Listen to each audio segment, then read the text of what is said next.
Hello and welcome to this edition of Cedar Falls City News. I'm your anchor, Nathan Greve. The beach house will be available for use next year. The College Hill Arts Festival is running today, the day we're shooting, from 12 to 8 p.m. These are the droids you're looking for. And Colby Campbell is our only hope to let us know more about the story. Recently, the city unveiled their plan to speed up trash collection. The new plan will help to make the process cleaner, safer, and smarter. Tickets are already on sale, so be sure to snag some today to enjoy this awesome event. Thanks, Shelby. I'm world-renowned explorer and reporter Nathan Greve, here to take you inside Halloween on Main Street. And I'm Nathan Greve. Last week we discussed winter weather and how the city prepares for it. Hoopla, but there's no time. Don't worry, Colby. We've got this. I'm calling in a code H. You know what to do. Ever. Here's a look back at Ragbri and all it had to offer. All this and more coming up next.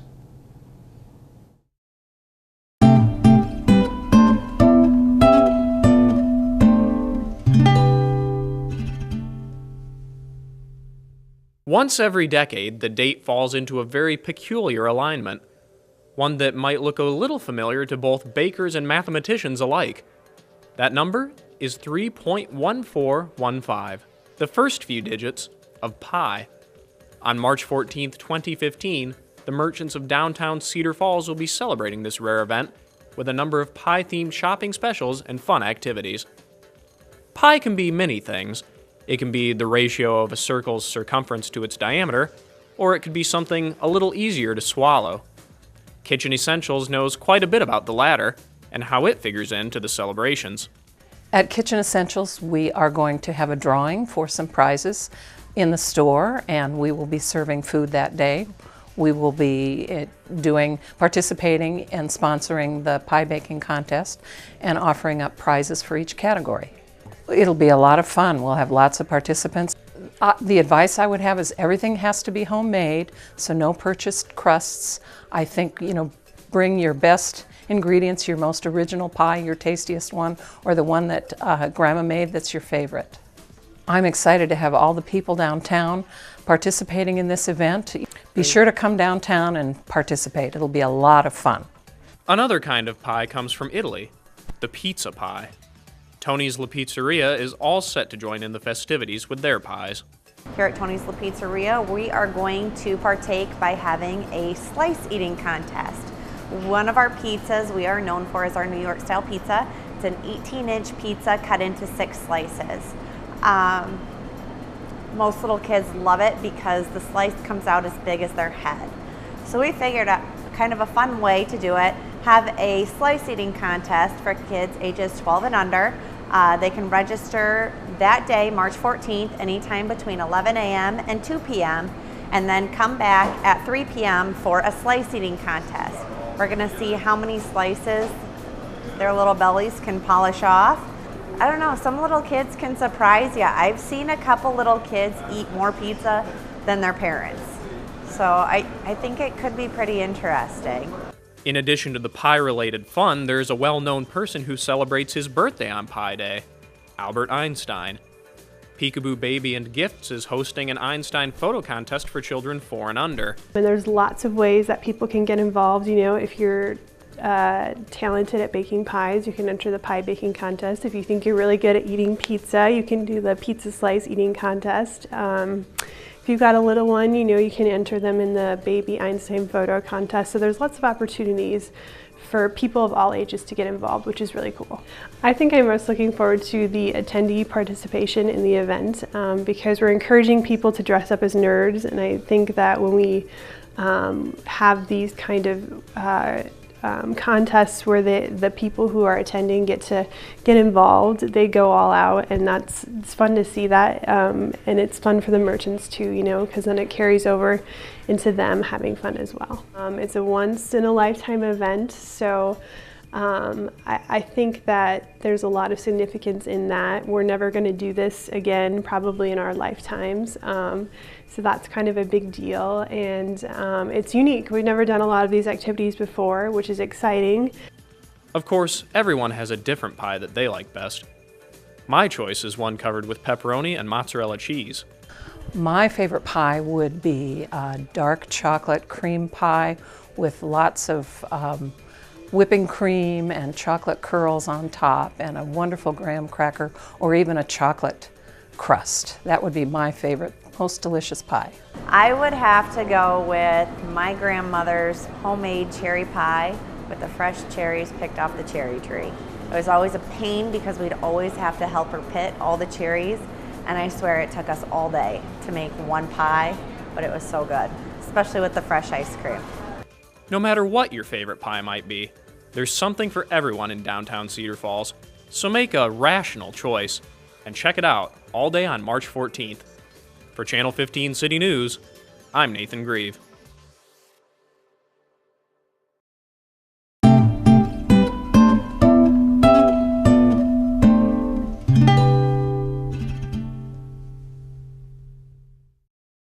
The new beach house is finally finished and open for business. That is, it will be next year. The beach house is finished, but the season is at an end, so while there won't be anything happening there this year, it's already possible to reserve it for an event in the future, up to 1 year in advance. We've been able to see the outside of the structure taking shape for months, and this was the first chance for the general public to get an inside look. And what a big crowd showed up. The first thing that many noticed about the inside of the beach house is how empty it looks. Due to FEMA standards implemented after the previous beach house met its demise, there will be no electronic devices permanently installed in the beach house. There are plenty of power outlets available so that those who make use of the beach house will be able to bring their own appliances. What the beach house does provide is a solid structure with fully enclosed walls. It features ceiling fans and wide sliding windows to keep cool in the warm summer months, plenty of lights, and sinks complete with countertops to provide water. The beach house has a roll-up door to allow for different configurations. One room is made up of one half of the building, along with the high-ceilinged center area, and the roll-up door then breaks off a small wing of the structure. Another notable feature of the beach house is the bevy of metal flaps that sit about a foot off the ground. Those are non-human interference mechanisms that pop open when water hits them. And the river will literally flow through the building. And then power sprayed afterwards, we're ready to use the building again. So it really has been well designed and well thought out. It's built to resist high water events, which we'll no doubt have as we go through time. We can't control that part, but we could control how we built the building. It's got foot-thick walls. And those blocks are filled with mortar. So even if the water comes up, it's not going to get inside the walls. And the electrical has all been elevated. After such a long road, there isn't anyone who's not glad to finally see the finished building. We've been leading up to this day for a long time, and now that it's over, it's kind of, it doesn't seem like it took 7 years or so to build this. We've been working on it for a long time. I think everybody here is pretty proud of the facility, and I also think we have a facility that we probably thought we'd start out with, but we just had to go through a lot of steps, get a lot of approvals, make sure this was the right thing that we wanted to build in Cedar Falls. Worked really close with the North Shore Boat Club to make sure they were happy with the facility, because it does remain their home. They've been here for 50 years, so it's just a lot of cooperation to get to this point, so we're really happy. It's really a great feeling, you know, for the community and everyone that will use this facility, and certainly the foreseeable future. With the wood frame structure lasting 90 years, and you look at how this one was built, you can't help but think it's going to far surpass that in longevity. And will likely be our great-great-great-grandkids down here enjoying the same nice summer days that we've been able to enjoy here at this facility. Such an ambitious project isn't without costs. While much of the total bill has been paid for, there's still some room for additional fundraising. We're done with the structure's done, however the fundraising isn't. And so we need the help of the public to purchase a memorial brick out front. You can inscribe it any way you like. We also have Gary Kelly's great image, Island Park Beach House, that he did in 2010. And you can get a limited edition. Those we're getting kind of low on. I think we're down to 70. We start out with 150. And for a $300 gift, a donation to the building, then that's our gift back to the donor. And so islandparkbeachhouse.org is a website. The Lincoln Savings Bank Trust Department can accept donations as well. So we ask folks that enjoyed a great time down here to help in now with the new structure. For Channel 15 City News, I'm Nathan Greve.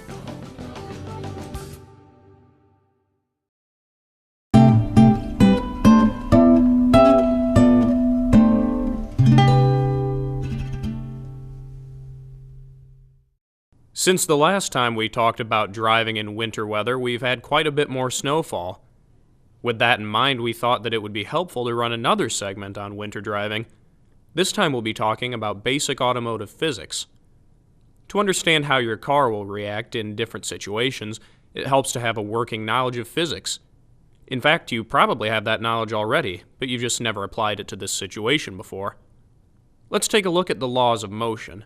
Newton's first law of motion says that an object at rest will stay at rest unless something causes it to move. Easy enough, the engine moves the tires which propel the car. However, the first law also means that an object that is in motion will tend to stay in motion unless something causes it to stop. Again, easy, right? The brakes stop the tires from rolling, and the car stops. This works because of friction. That is, the tires have friction on the road. When it snows, the friction is reduced, so your object that is in motion will stay in motion. And that doesn't just mean that you'll keep moving, it means that you'll keep moving in the direction that you are already headed.